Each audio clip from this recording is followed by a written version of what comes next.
On a busy city street, cars screeched to a halt as flashing lights painted the night in red and blue. Two officers stormed toward a young black man, forcing him against the hood of his car as startled bystanders froze in disbelief. The clink of handcuffs echoed like a public sentence, branding him guilty before a word was spoken. Murmurs spread through the growing crowd. Who was he? And what crime could warrant this spectacle? But what no one knew, not even the officers, was that this man held a rank and a story powerful enough to shatter their assumptions and leave the entire street in stunned silence. The young man had been driving home after a long shift, his uniform neatly folded in the duffel bag beside him. He was no stranger to discipline, sacrifice, or honor, values that had defined his entire career. Yet, on this night, none of that mattered. To the officers who pulled him over, he was just another black man behind the wheel of a nice car. The street was alive with the rhythm of city life. People leaving restaurants, taxis honking, children holding their parents' hands. That ordinary evening was shattered when the flashing lights appeared, bathing the crowd in tension. The man's calm demeanor contrasted sharply with the aggression of the officers as they barked orders and demanded he step out. Strangers slowed their pace, their curiosity morphing into unease as the situation escalated in plain view. The soldier complied, steady and composed, even as suspicion sharpened around him. His silence carried weight, the kind only those who had faced battles far beyond city streets could bear. But to everyone watching, he looked like a man being humiliated, stripped of dignity for no apparent reason. People began pulling out phones, recording what felt like yet another tragic scene unfolding in real time.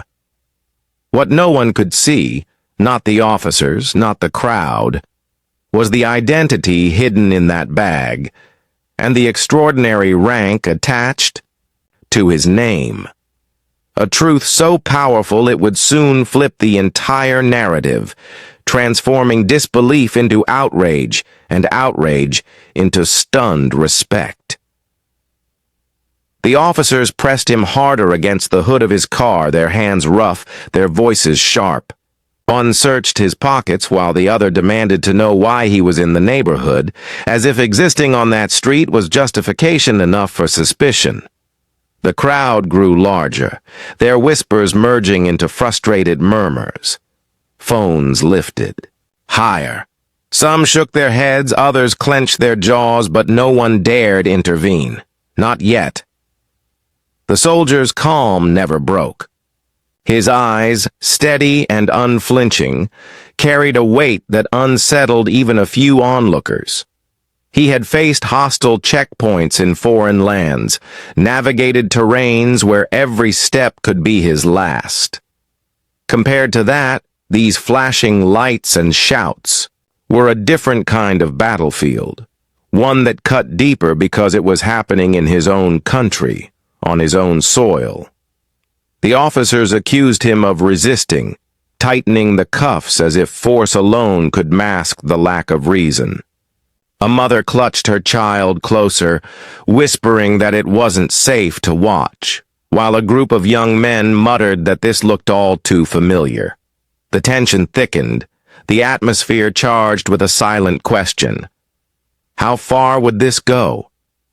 Then, a man from the crowd shouted for the officers to check the bag in the back seat. Another voice added that they recognized the car from the military base nearby. The officers ignored them, their pride fueling their persistence, but the bystanders wouldn't stay quiet anymore. Voices rose, demanding fairness, demanding answers. The air buzzed with confrontation, on the verge of tipping into chaos. Still, the soldier said nothing. His silence was not weakness, but discipline, each second building pressure, each heartbeat drawing everyone closer to the truth that was about to explode into the open. Just as the officers tightened their grip and prepared to drag him toward the patrol car, a commanding voice sliced through the chaos.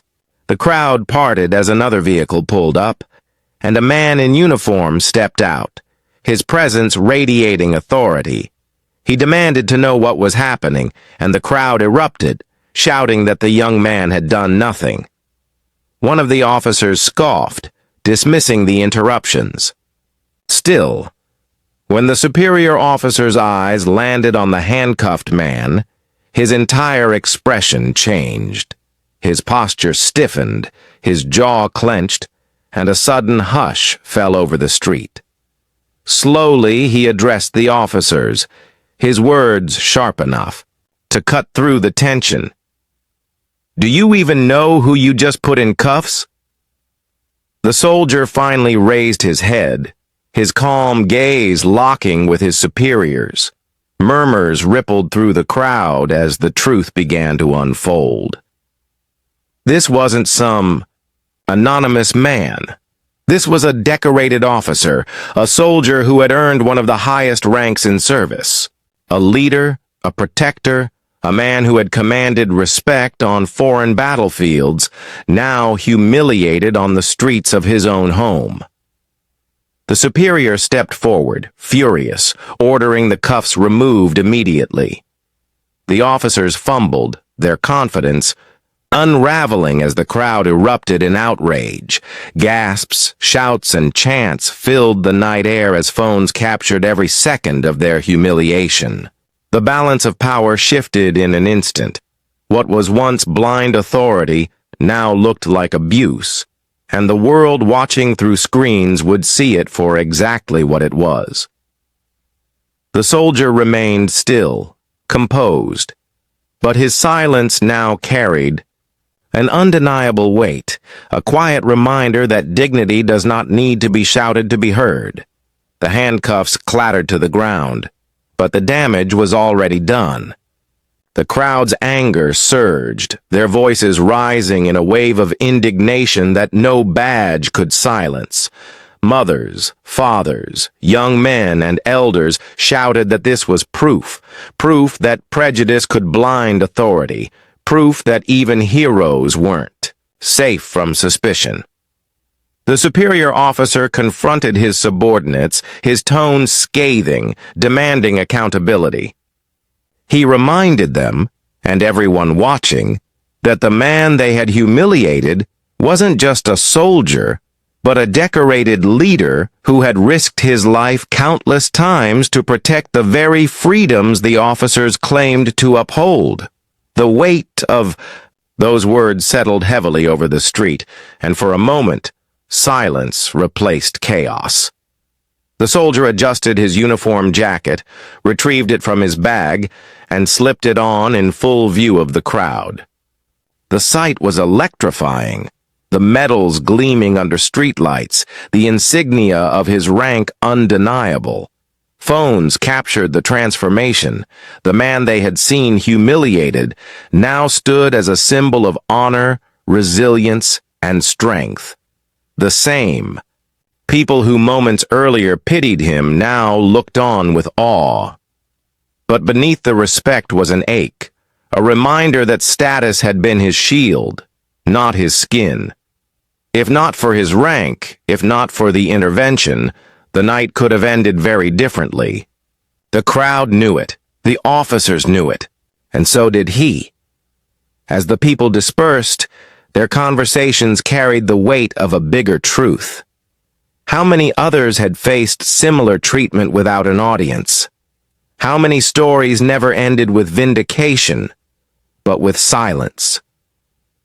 The soldier walked away without a word, his dignity intact. Still, the scene left behind an echo that would not fade, a haunting question lingering in every witness's mind. If this is what happens to a man of rank, what hope is there for those without it?